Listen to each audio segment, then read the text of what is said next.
Justo cuando la Argentina aprobó una nueva ley de hidrocarburos diseñada para atraer a capitales, sobre todo capitales extranjeros, para explotar el enorme yacimiento de Vaca Muerta, de petróleo no convencional, el precio del petróleo se derrumbó un 30% en cuestión de 5 meses, poniendo muchas dudas sobre el futuro de esta actividad y enviando oleadas de preocupación a gobiernos y empresas alrededor del mundo.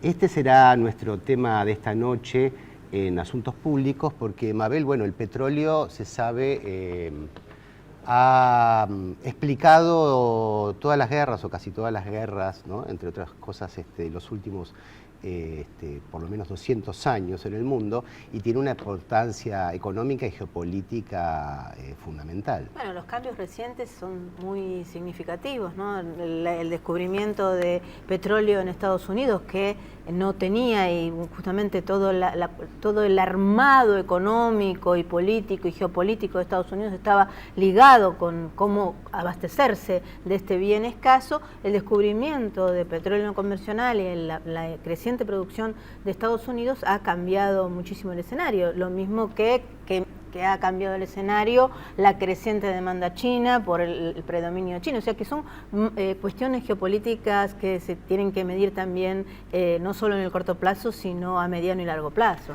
Bueno, para entender más sobre qué significa la economía del petróleo, qué consecuencias tiene en el mundo y en la Argentina, está con nosotros esta noche Nicolás Gadano, economista, investigador del CIPEC y además autor de una obra monumental, Nicolás, realmente, que es una historia del petróleo en la Argentina. Es una obra, bueno, todo el que quiera saber algo sobre petróleo de Argentina tiene que ir allí, ¿verdad? Bueno, muchas gracias por venir. Y la primera pregunta es el precio del petróleo. Está pasando cosas raras con el petróleo. En principio, todo el mundo hablaba de que un fenómeno conocido como el peak oil, o sea, el punto máximo donde se llega, la producción ya no avanza más y empieza a declinar, pero ahora con el nuevo petróleo no convencional, nuevamente este punto se ha postergado, o la cuestión es que Estados Unidos está produciendo más petróleo que muchas décadas antes, y el precio cae pese a que hay guerras en Medio Oriente, hay conflictos, bueno, como muy serios. ¿Cómo se explica en Rusia, Ucrania? Son todos grandes productores de petróleo, Irak, el ISIS. ¿Cómo se explica esta coyuntura tan especial petrolera mundial? Sí, bueno, el mercado petrolero internacional y después hay que separarlo del mercado del gas natural, que podemos hablar algo y que es muy relevante, de hecho mucho más relevante para la Argentina que el petróleo, porque usamos mucho más gas natural que petróleo. Pero en el caso del petróleo es un mercado de una commodity, pero con rasgos muy particulares. El primero es que el petróleo es un recurso finito, no es algo que se produce como la soja o el trigo. Hay de alguna manera un stock en la tierra de petróleo en el subsuelo. Siempre ha habido esta idea del peak oil, que es que en algún momento inevitablemente se iba a llegar al máximo de producción y a partir de ahí eso iba a caer. Pero la verdad que el crecimiento, el avance tecnológico, el desarrollo de nuevas formas de extraer el petróleo, muchas veces estimuladas por los aumentos de precios, han hecho que ese peak oil se corra permanentemente y nunca llegamos y la producción sigue aumentando. El tema en el mercado petrolero es que del lado de la demanda se mueve un poco como las demás commodities. Cuando empieza a haber proyecciones de crecimiento económico mundial, tanto en los países desarrollados como mucho en los emergentes, China, India, que se debilitan, bueno, ahí es cuando viene la presión a la baja de los precios de las commodities. El problema en el petróleo es que del lado de la oferta, esa oferta está muy concentrada en algunos países, y esos países han formado, muchos de ellos, un cártel que todo el mundo conoce, que es la OPEP, la Organización de Países Productores y Exportadores de Petróleo, que controlan la oferta desde hace muchísimos años a través de cuotas. Es decir, que regulan lo que entra en producción para sostener precios quizás artificialmente altos. O sea, si hubiera mucha competencia en el sector, los precios serían menores. ¿Qué ha sucedido en el último tiempo? Bueno, de la mano de esos precios altos, piensen que yo cuando entré a trabajar en la industria petrolera en los años 90, segunda mitad de la década del 90, el precio había llegado a un valor de $14 por barril. Exacto. En 10 años se pegó un viaje que llegó a 150 y se quedó ahí alrededor de los $100 hasta hace muy poco tiempo el barril. Esos precios altos naturalmente dieron impulso a nuevas tecnologías, búsqueda de nuevos recursos en lugares más complejos, más costosos, entre otras cosas al fenómeno del shale oil y el shale gas, el gas y el petróleo que se extrae directamente de la roca generadora, de la roca que lo hizo o que lo hace, que lo genera, sin que haya migrado todavía a los entrampamientos, que es de donde se saca el petróleo convencional. Eso motivó un aumento de la producción muy fuerte en Estados Unidos. Estados Unidos empezó a volcar gas muchísimo y petróleo al mercado y dejar de importar, es decir, rebalanceó el mercado. En el 2013 la mayor producción incremental de Estados Unidos fue de alguna manera cubierta con menor producción de la OPEP, alguna por alguna de estas disrupciones que se producen cuando algún país tiene un problema de un conflicto bélico, una cosa de guerra civil, etc. Otras porque los grandes productores acomodaron la producción, pero en el 2014 pareciera, lo cierto es que hay exceso de oferta porque sigue entrando mayor producción, fundamentalmente no convencional de Estados Unidos, y ya la OPEP parece estar diciendo, y fundamentalmente Arabia Saudita, yo no quiero seguir bajando mi producción para que entre producción de otros países y la OPEP cada vez tener menor participación de mercado. Porque la OPEP tiene alrededor de un tercio, ¿no? Sí, de la oferta. Ya no es lo que era en los años 70, que dominaba. Hoy tenés países como Noruega, claro, México, Mar del Norte, países que no están en la OPEP, sí, África. ¿no? Claro. Ahora, de alguna manera, lo que parece ser la señal en el corto plazo de algunos países de la OPEP es: hay otros más preocupados y que están sugiriendo que podrían restringir la producción. Hay una reunión, creo, hacia fines de este mes. El 27, sí. El 27. Sí. Pero los países más grandes dicen, miren, si tiene que ajustarse para este desequilibrio de exceso de oferta y aumento de inventarios, de stocks, que es lo que uno ve, la oferta, que dejen de producir los que producen con costos más altos, no nosotros. Eso pone una sombra sobre la producción emergente nueva del shale oil, de las arenas de petróleo, de lo que tiene Brasil en el ultra profundo, que son los proyectos petroleros más caros. Marginales. Arabia Saudita, para que tengan una idea, un pozo petrolero en Arabia Saudita produce más o menos 500 veces lo que produce un pozo en Argentina, el mismo pozo. Entonces, son diferencias brutales. Si Arabia Saudita quisiera poner en producción ese tipo de pozos, muchos más, nosotros no podemos competir. Así que ese es el fenómeno que se está dando en el mercado de petróleo. Pero lo llamativo es que simultáneamente, mientras en el corto plazo las agencias de energía y los que pronostican ven este desequilibrio de oferta, es decir, exceso de oferta que baja los precios, en el mediano plazo lo que ven es un poco la teoría del peak oil y la idea de que la demanda va a seguir creciendo, fundamentalmente de los países emergentes, China, India, y la oferta no va a poder acompañarlo. Entonces, hacia por ahí, dentro de 10 años, ven un desequilibrio del lado de la demanda. Pero bueno, en el corto plazo hay presiones bajistas y lo concreto no sabemos hasta cuándo. Es un mercado muy volátil y es muy difícil de predecirlo. Yo siempre que lo intenté la pifié, con lo cual no lo voy a hacer ahora. Pero en el corto plazo, es decir, los próximos trimestres, se ve precios con una reducción del 20 y pico % respecto a los que estábamos teniendo. Sí, creo que esta volatilidad hace que los escenarios de planificación energética sean tan complejos, porque requieren miradas a largo plazo, atravesadas por términos de muy corto plazo. Muchos riesgos. Muchos riesgos y muchas decisiones políticas que los costos de las decisiones políticas se pagan en los cortos plazos, no se pagan en los largos plazos. Entonces, esa coyuntura, ¿cómo la ves? Sí, igual pensá que los grandes proyectos tienen plazos muy largos, entonces no se deciden por una tendencia de un trimestre o dos. De hecho, en los grandes proyectos, por ejemplo, que se están haciendo en Argentina, en shale, en Loma Campana, ya están en producción, pero el proyecto prevé una etapa de plena producción para dentro de 10 años más o menos. Entonces, no va a haber una volatilidad de los proyectos y las decisiones de inversión acompañando la volatilidad casi diaria que tiene el precio del crudo.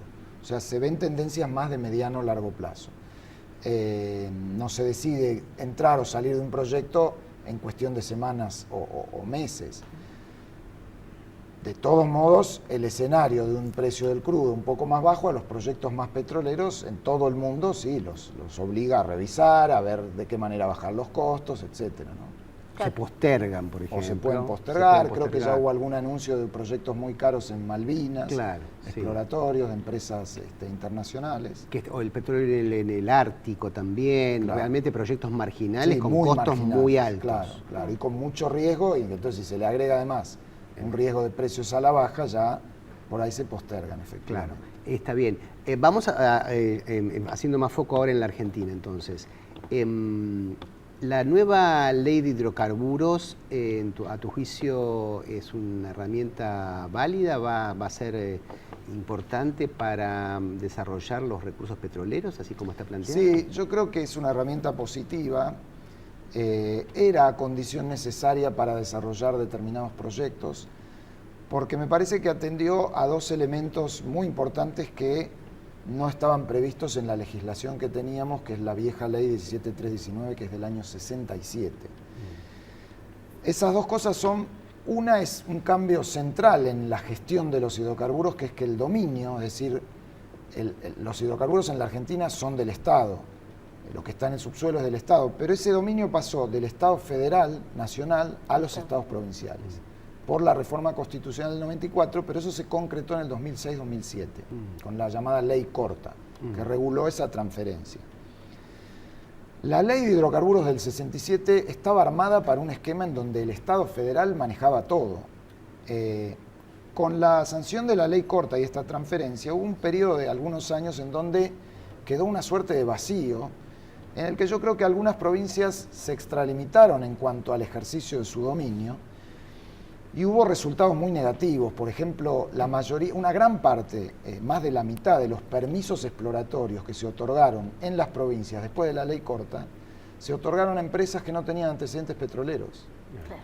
Que eran básicamente especuladores que lo que hacen es quedarse con un permiso y esperar a ver a qué empresa petrolera se lo pueden vender. De esa forma Argentina no puede superar el déficit energético. Entonces, un aspecto de la ley fue establecer una regulación concertada, por eso hubo una discusión tan intensa con las provincias petroleras, y un acuerdo de cuánto va a ser el reparto de la renta, cuáles van a ser las regalías, cómo se gestionan las prórrogas, cómo son los contratos, y básicamente cómo van a ser las licitaciones, que ahí se estableció hacer un pliego único, general, que se coordinará entre Secretaría de Energía Nacional y provincias, que sea una única regla, después habrá pliegos particulares en cada provincia, pero que asegure competencia y homogeneidad. Homogeneidad es la clave, ¿no? Claro. Y el otro aspecto, el segundo aspecto que no estaba en la ley vieja, es que todas estas cosas que estábamos hablando, el shale oil, el shale gas, el deep offshore, recuperación terciaria, es decir, todo lo que ha surgido en estos últimos años para extraer más petróleo de lugares donde antes no se podía, tampoco estaba contemplado. Y algunas de esas cosas requieren esquemas contractuales distintos. Entonces ahora en la ley se mantuvo el plazo de concesión para el petróleo convencional, para los contratos, pero se hizo un plazo más largo para offshore y no convencional, en donde las inversiones son mucho más grandes y los plazos de amortización son más largos. O sea que en general yo creo que es una reforma y una adecuación de la ley orientada a la inversión, y orientada a que el actor central de la inversión van a ser empresas privadas, junto con YPF, que es una sociedad anónima y que va a competir con esas empresas en pie de igualdad, para tratar de recomponer y revertir la caída de la producción en el convencional, mucho para el shale, y también en un área que Argentina tiene potencial que no se ha desarrollado, que es el offshore. Bien. En offshore lo que hizo esta ley es, después de una experiencia fallida con Enarsa, la ley de creación de Enarsa, que es del 2004, le dio a Enarsa todo el dominio del offshore. O sea que para explorar en el offshore tenías que hablar con Enarsa. Enarsa, como no tenía plata, hacía lo mismo que las empresas provinciales de energía. Te decía, bueno, vamos de socios, pero vos pones la plata. Entonces, además del riesgo exploratorio, de los altos costos de esos pozos, tener que financiar la inversión de la empresa estatal, así hubo muy pocos proyectos. Lo que hizo esta ley sancionada es retirarle todo ese dominio a Enarsa, devolverlo a la Secretaría de Energía de la Nación, que lo va a licitar competitivamente, espero que cuanto antes, a ver si tenemos también proyectos exploratorios en el offshore. Bien, la Argentina perdió, se autoabasteció de petróleo durante bastante tiempo, pero últimamente perdió esa capacidad y se transformó en un importador de energía importante con un costo muy fuerte sobre el balance de divisas. La pregunta para cuando volvamos en el siguiente bloque es: ¿podrá la Argentina recuperar el autoabastecimiento e incluso volver a ser como fue un modesto exportador de gas o de productos a países limítrofes? Ya volvemos en Asuntos Públicos.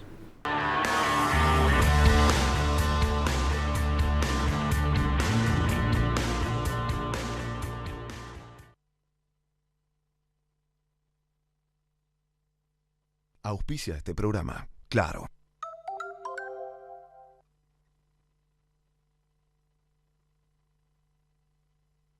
¿Moscardelli tiene algún sueño recurrente? Ay, sí, tengo un sueño recurrente que es que me come un grupo de caníbales y después que me comen, el comentario es: qué rico que es este tipo. Moscardelli, ¿para qué ganar uno si puede ganar 4? ¿No le parece? Por solo 6 pesos, jugás Quiniela Plus y Super Plus. Y además, Plus 9 te da la chance de ganar hasta 4 millones. Lotería de la Provincia. Buenos Aires activa como nunca. Gobernación Daniel Scioli. Con Itaú Negocios y Comercios, podés ocuparte de lo que realmente te importa. Tu negocio. Porque te damos soluciones prácticas y seguras que simplifican tu gestión, permitiéndote operar online para que ganes tiempo y clientes. Itaú, hecho para tu negocio. Hecho para vos. Que millones de argentinos nos elijan durante tanto tiempo nos dice que estamos haciendo algo importante. Tan importante como la palabra confianza. La Serenísima. 85 años de calidad. ICBC, Industrial and Commercial Bank of China. El futuro nos inspira. Llegó el nuevo Toyota Plan de Ahorro. El Toyota que querés, con la tranquilidad que buscas.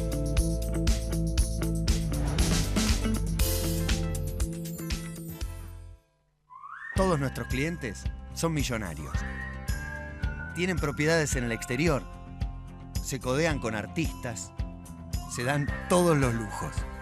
En Banco Superviel sabemos que lo que te hace realmente millonario es lo que tenés afuera del banco. Superviel, lo más valioso está afuera de un banco. Zurich. 50 años protegiendo a los argentinos. 0800-333. Zurich. Citi, la institución financiera más global del mundo, desde 1914 acompañando el crecimiento del país. Cuando tu plan de salud está pensado desde la prevención, tu cobertura se multiplica. Por eso, si lo pensás, OSDEPIM es la mejor opción para vos y tu familia. Plan de Salud PYME te protege. Encontrá un plan a tu medida llamando al 0800-288-8432 o en nuestra web. OSDEPIM, la obra social empresaria. Auspicia este programa Banco Galicia. Cada día más.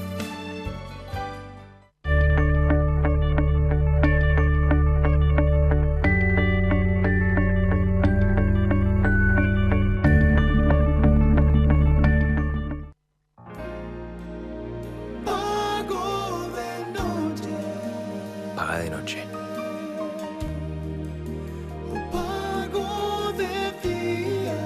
Paga de día, de tarde, cuando quieras. ExxonMobil, líder en tecnología para la operación segura y eficiente de recursos no convencionales de gas y petróleo, está contribuyendo con el progreso del país desde sus operaciones en la provincia de Neuquén. Crecer es brindar oportunidades. Crecer es motivar el desarrollo de la gente. Crecer es promover la cultura y el deporte. Queremos seguir creciendo junto a vos. Banco Ciudad. Te quiere ver crecer. 0822-20400. bancociudad.com.ar.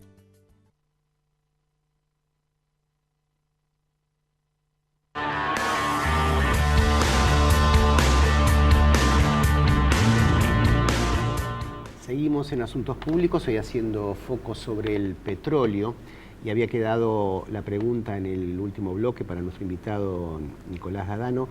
El autoabastecimiento energético de la Argentina que se perdió, ¿se podrá recuperar en algún momento en el corto o mediano plazo? ¿O qué condiciones se necesitan para que esto ocurra? Bueno, efectivamente, primero somos un país muy dependiente, como la mayoría. Nosotros también somos muy dependientes del petróleo y el gas. Las otras fuentes de energía primaria, hidroelectricidad, nuclear, etcétera, pesan muy poco. El petróleo y el gas casi que explican el 90%. Entonces dependemos mucho de esos dos hidrocarburos, cuya producción desde hace bastantes años ya, o sea, casi una década, o más de una década en el caso del petróleo, viene en descenso, por cuestiones que, más allá de la política energética, los precios que en algún momento fueron muy poco favorables para la inversión, un crecimiento muy fuerte de la demanda exacerbado por los bajos precios. La Argentina ha pagado por la energía en los últimos años un precio que no es el que tiene la energía, sino un precio más bajo. Ahora, en ese contexto, el elemento central es que los yacimientos de petróleo y gas argentinos son viejos, son maduros, y un yacimiento maduro inevitablemente declina muy fuerte en su productividad. Es como un sifón, pierde presión y lo que está al final ya cuesta muchísimo sacarlo, y en algún momento no sale más. Porque el petróleo es una industria que en la Argentina ya lleva 100 años, ¿no? Sí, más de 100. Más de 100 años. Más de 100 años. Entonces hay yacimientos en operación que ya tienen 50 años o 60 años. Y lo que nos pasó, y eso pasa hace fácil 20, 25 años o más, es que no hemos tenido nuevos descubrimientos de nuevos yacimientos que tengan la envergadura como para reemplazar los que envejecen. En el caso del gas es muy dramático porque nosotros tuvimos allí la suerte de tener el único mega yacimiento argentino. En petróleo nunca tuvimos un yacimiento de eso como de los países petroleros. En gas tuvimos uno que es muy conocido, que es Loma La Lata, en Neuquén, en los 70s. Bueno, hoy Loma La Lata produce muchísimo menos que el pico al que llegó máximo y declina, y entonces, bueno, estamos en esa situación, tenemos que revertir ese impacto, y hay muchas cosas por hacer. Un esfuerzo desde ya es por el lado de la demanda. Argentina tiene que avanzar en materia, por otro lado, porque además eso es bueno para el medio ambiente, para la sustentabilidad, y si bien hemos hecho cosas, el avance ha sido escaso en materia de eficiencia energética, reducción del consumo. Hay muchas iniciativas, por ejemplo, una que promueve vida silvestre, que creo que hay un proyecto de ley del senador Sanz, que es un proyecto para reemplazar los pilotos de los calefones y de las estufas, porque el pilotito ese que está prendido esperando que en algún momento uno prenda el calefón, entre todos los millones de pilotos que hay, se consumen por ahí un porcentaje que es el 2 o 3% del consumo total de gas. Consumo pasivo que no sirve para nada. Claro. Y que hay tecnología, que son las nuevas calderas, que son electrónicas y que ahorran. Bueno, el Estado debería ahí hacer un programa de recambio. Hay muchos programas de ahorro que deberían fomentarse. Siempre funciona mejor el ahorro energético cuando los precios están en el nivel que tienen que estar. Si la factura de gas es 20 pesos, lo mismo que un cortado, a nadie le importa ahorrar nada, y lo mismo con la energía eléctrica. Ahora, del lado de la producción y de la oferta, creo que es importante avanzar en diversificar esa oferta. Argentina tiene mucho potencial en combustibles que no son petróleo y gas, por ejemplo en generación eólica, cuyos costos han bajado mucho, los costos de los molinos, de los generadores, y Argentina tiene condiciones de viento y eso muy ventajosas en algunas regiones. Ahora, a la larga igual vamos a depender mucho de los hidrocarburos. Bueno, lo que se necesita es, por eso creo que es positiva la ley, es condiciones que permitan dar vuelta a esa caída de la producción. En el shale ya estamos produciendo bastante. Loma Campana es el segundo yacimiento, la segunda área de la Argentina en materia de producción. En poco tiempo se consolidó así, y la primera fuera de Estados Unidos. Pero también habrá que tratar de recomponer la producción convencional, es decir, atacar todos los frentes. Sí, porque a propósito de lo que vos comentabas de las potencialidades que tiene la energía eólica o lo que se discutió muchas veces, la energía solar, ¿en qué medida? Porque eso tiene que ver con las señales de precios. Cuando el petróleo está muy caro, hay más incentivo y más espacio para que se desarrollen industrias alternativas o formas alternativas de producción de energía, pero es cierto que la Argentina justamente regionalmente, lo que no se podría implantar el sistema eólico para toda la región, pero sí y si hay alguna mirada regional sobre de qué manera, en qué lugar sí los paneles solares podrían servir, en qué lugar, y descentralizar un poco esa demanda. Sí, porque aparte son básicamente esa solar, eólico, son generación eléctrica. El sistema interconectado argentino está bien en ese sentido y de hecho hubo obras en los últimos años que terminaron de conectar el sistema patagónico, el sistema central. Es decir, que perfectamente puede haber, por ejemplo, la generación eólica, todos dicen que lo ideal es Chubut, y de hecho ha habido iniciativas del propio gobierno provincial de crear parques eólicos allí, que se conecten a la red y además de aportar para la zona, aporten para toda la red. Lo mismo la energía solar en algunas provincias del país. Entonces, ahora, esa generación de energía alternativa no alcanza a compensar el grueso del problema que son los hidrocarburos. Entonces, tenemos que desarrollar esas energías, pero sin descuidar también los hidrocarburos, porque mientras tanto, y por varios años, no va a haber vamos a tener que seguir importando. La recuperación del autoabastecimiento no es cuestión de 2-3 años, va a llevar tiempo. En ese sentido, todo lo que se pueda ahorrar de consumo va a ser positivo, porque si no el impacto es fuerte en la balanza comercial y en las divisas. Bueno, Nicolás Gadano, muchas gracias por estar esta noche con nosotros. Ahora entendemos un poco más de qué se trata, así que apaguen la luz ahora después, antes de irse a dormir, por favor, ahorren. Pongan el aire acondicionado 24 claro, grados. 24 grados, ahorremos. Mejor, porque en algún momento las facturas llegan al final y llegan mal. Sí. Esto fue Asuntos Públicos, hasta el jueves que viene.